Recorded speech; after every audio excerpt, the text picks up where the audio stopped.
You know what to do. Matter of fact, you've known for a while now. So why haven't you started? You've watched the videos. You've saved the posts. You've told yourself next month, after the semester, once things settle down, when I have more time, when I have more money. Next month has been coming for 2 years, and the painful part, it's not laziness, it's not lack of ambition. You genuinely want it, but something keeps pulling you back to the starting line, and until you name that thing, no blueprint, no video, no motivation speech will move you an inch. That's what this video is about. Let's start with the uncomfortable truth. Information is not the problem. You are not one YouTube video away from being ready. You are not one more course away from feeling prepared enough. The gap between where you are and where you want to be is not a knowledge gap. It's an action gap. And that gap has a name in psychology: analysis paralysis. The more options you have, the harder it becomes to choose any of them. And we live in the most information-rich moment in human history. Every day you open your phone, 10 people are telling you 10 different paths to wealth. Crypto, real estate, stocks, freelancing, drop shipping, content creation, forex. And instead of picking one, you consume all of them, because consuming feels like progress. It isn't. It's the most sophisticated form of procrastination ever invented. You are busy, you are learning, you feel productive, but nothing is moving. Now, let's add the African context, because this isn't just a personal psychology problem. There are cultural layers on top of it that make starting even harder. Layer 1: the weight of expectations. In most African homes, the first person to make money becomes the family's financial infrastructure. And somewhere in the back of your mind, you know that. So starting feels like a public commitment. If you start and fail, everyone sees it. If you start and it's slow, everyone has an opinion.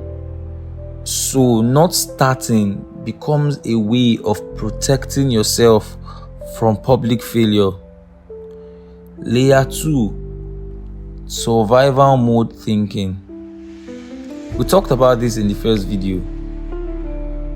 When you grew up watching money disappear, watching businesses fail, watching people work hard and still struggle, your brain doesn't naturally associate starting with opportunity.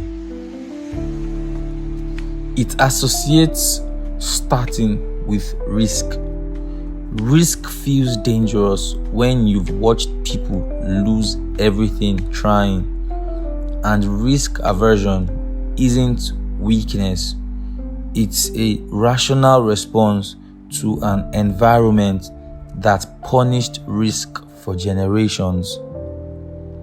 Layer 3: the perfectionism trap. This one is subtle but devastating. You don't start because you are waiting to be ready, waiting for the perfect moment, the perfect plan, the perfect amount of capital. But here is what nobody tells you about perfectionism. It isn't high standards. It's fear wearing a very respectable disguise. The perfect moment doesn't exist. The perfect plan doesn't exist.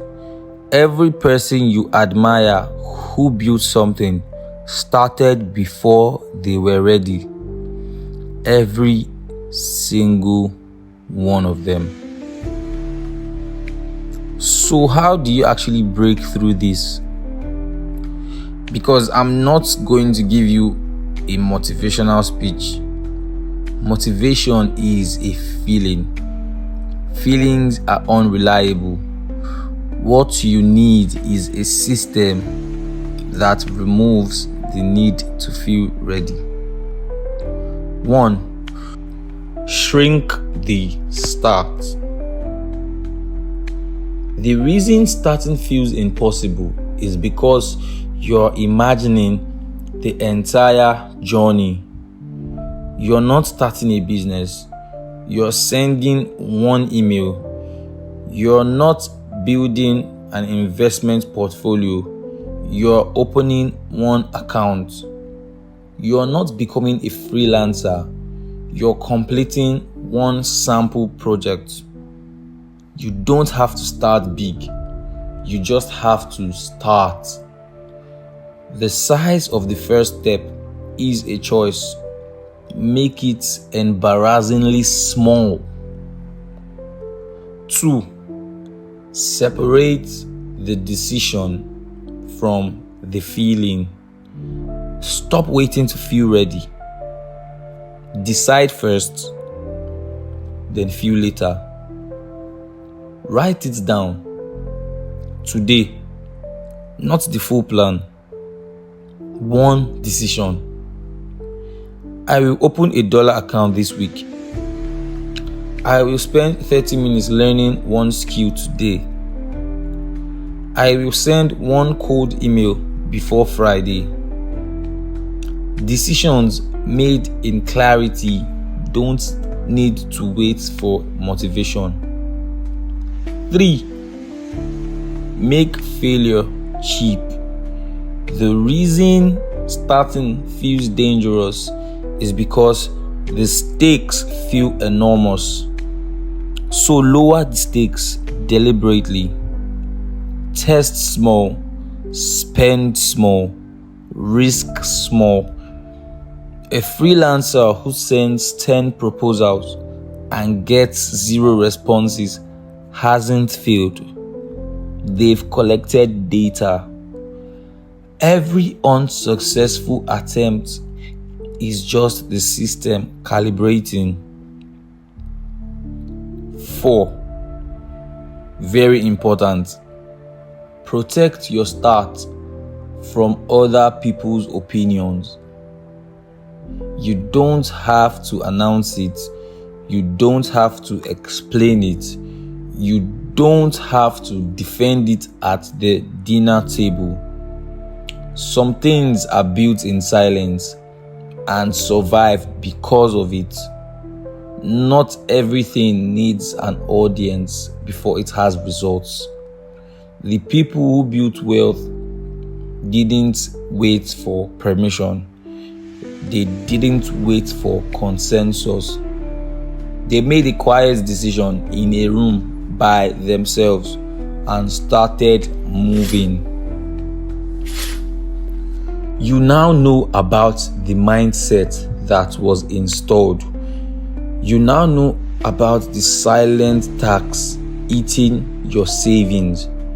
You now know about the dollar income blueprint. And now you know why most people who have all of that information still don't move. The question is, are you going to be most people? Because next video we go deeper. Real stories, real numbers, real paths, no theory, just proof that it's possible. The African Audit. Stay locked in.